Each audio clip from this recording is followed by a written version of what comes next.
Assalamualaikum warahmatullahi wabarakatuh. Perkenalkan, nama saya Adila Faradita Afla dari jurusan Administrasi Bisnis, Prodi Usaha Perjalanan Wisata, kelas 4 BPC Ali Jenjang. Di sini saya akan menjelaskan tentang peraturan karantina di negara Jepang.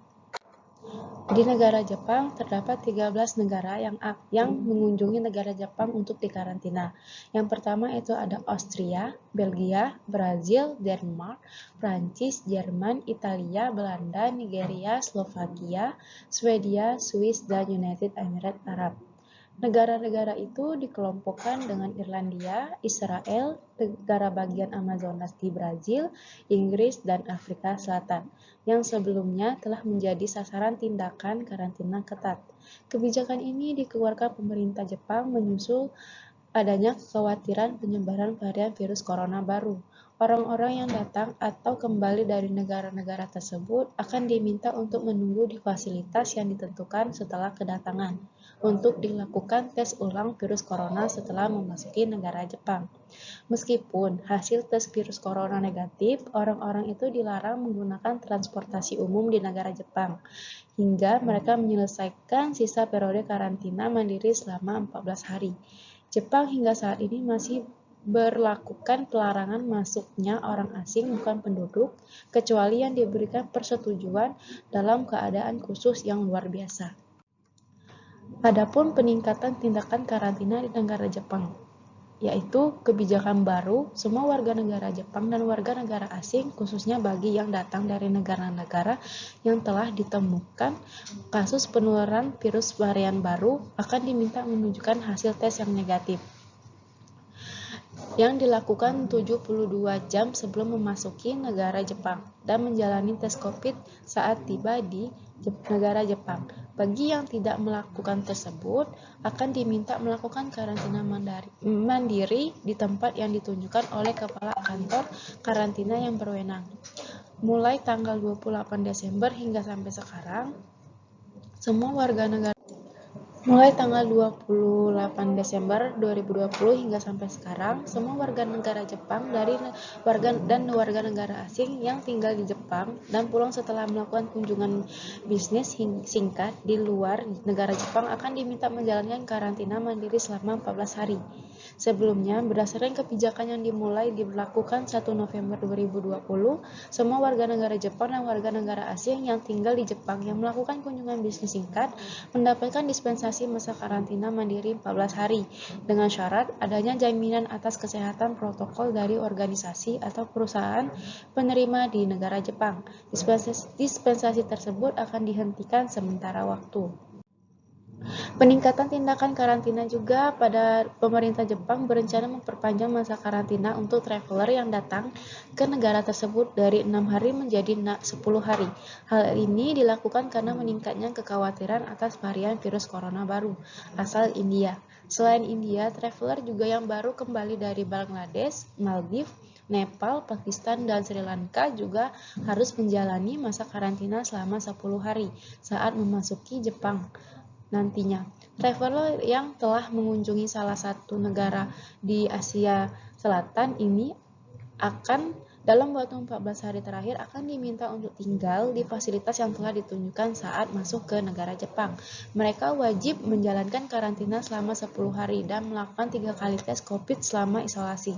Selain itu juga, pemerintah Jepang juga akan memberlakukan masa karantina selama 3 hari bagi traveler yang pergi ke Kazakhstan dan Tunisia. Pada hari ketiga karantina, traveler akan dites COVID-19 untuk memastikan mereka negatif dari virus ini. Sebelumnya, pemerintah Jepang melarang masuknya warga negara asing termasuk mereka yang berstatus penduduk yang telah mengunjungi 6 negara tersebut dalam 14 hari terakhir. Namun, hal ini dikecualikan untuk keadaan khusus terutama bagi warga negara Jepang yang ingin kembali ke negaranya. Adapun tindakan karantina hewan di negara Jepang, yaitu yang pertama pencegahan masuknya penyakit hewan menular, pencegahan penyakit rabies, dan pencegahan penyakit zoonosis. Hewan yang diimpor dari luar negeri harus masuk dan diperiksa di dalam fasilitas karantina instalasi karantina hewan selama periode tertentu. Hewan-hewan tersebut akan menjalani pemeriksaan seperti pemeriksaan klinis, pemeriksaan darah, pemeriksaan serologi, dan tes reaksi intradermal. Untuk produk hewan, pemeriksaan akan dilakukan di gudang dan terminal kontainer yang telah disediakan oleh petugas karantina di bandara maupun pelabuhan laut. Sementara hewan dan produk hewan yang dibawa sebagai barang bawaan penumpang akan diperiksa oleh petugas karantina di counter karantina hewan dalam areal bandara. Pemeriksaan juga dilakukan untuk komoditas hewan dan produk hewan yang akan diekspor dan dilalu lintaskan antar pulau. Minimum periode masa karantina hewan di negara Jepang telah ditentukan. Periode minimum masa karantina untuk impor dan ekspor masing-masing kuda 10 hari dan 5 hari, hewan berkuku genap 15 hari dan 7 hari, dog 14 hari dan 2 hari, anjing dalam 12 jam dan dalam 12 jam, kelinci 1 hari dan 1 hari, lebah madu 1 hari dan 1 hari, unggas domestik 10 hari dan 2 hari. Untuk mendukung operasional di lapangan, mereka melakukan pengujian secara laboratorium, di mana setiap cabang karantina hewan memiliki fasilitas laboratorium dan satu laboratorium khusus yang berkedudukan di kantor pusat Dinas Karantina Hewan di Yokohama, yaitu untuk pemeriksaan penyakit berbahaya yang memerlukan penanganan secara hati-hati serta untuk laboratorium rujukan. Selanjutnya itu ada tindakan karantina tumbuhan di negara Jepang. Untuk kewajiban tambahan disertakan untuk surat izin pemasukan atau SIP dari Menteri Pertanian. Yang kedua itu ada benih berasal dari produsen yang telah diregistrasi oleh otoritas yang berwenang di negara Jepang. Yang ketiga itu ada benih berasal dari tempat produksi atau place of production atau situs produksi atau production site yang bebas dari organisme pengganggu tumbuhan karantina. OPTK, benih harus dibebaskan dari investasi. Yang keempat itu benih harus bebas dari tanah, gulma, dan kotoran lainnya.